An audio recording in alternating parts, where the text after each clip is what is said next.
Edvīna, kā tu izlēmi nodarboties ar ūdenskaitītāju biznesu?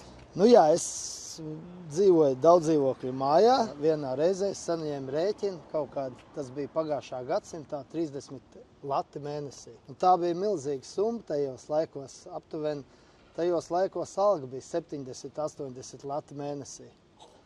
Un tad es sapratu, ka kaut kas ir aizgāju uz namu pārvaldi, teicu, ko lai dara, kāpēc tāds milzīgs rēķins. Un viņi teica, nu, ir jāliek ūdens skaitītāji. Nu, tad es sāku, paņēmu, atradu mājās paskastītē avīzi, bija tāda avīze santīms, pavelti, izņēmu no paskastītes avīzi, pavelti. Jā, sāku meklēt kompānijas, kas tos ūdens skaitītājus uzstāda. Nu, meklēju, atradu vairākas firmas, zvanīju. Nu, tad man ielika rindā, 3 mēneši bija jāgaida. Lai nomainītu ūdens skaitītājus? Lai uzliktu jauns. Lai uzliktu jauns ūdens skaitītājus? 3 mēneši bija jāgaida? 3 mēneši bija jāgaida, un es domāju, man būs tagad jāmaksā kaut kāds 100 lati mēnesī. Nu, 100 lati pa 3 mēnešiem. Jā.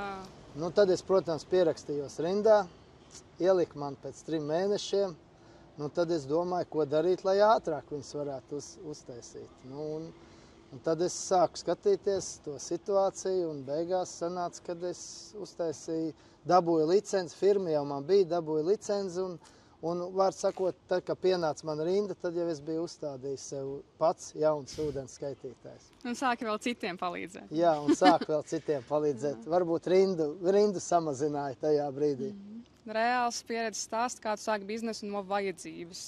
Jā, tā arī tas viss sākās.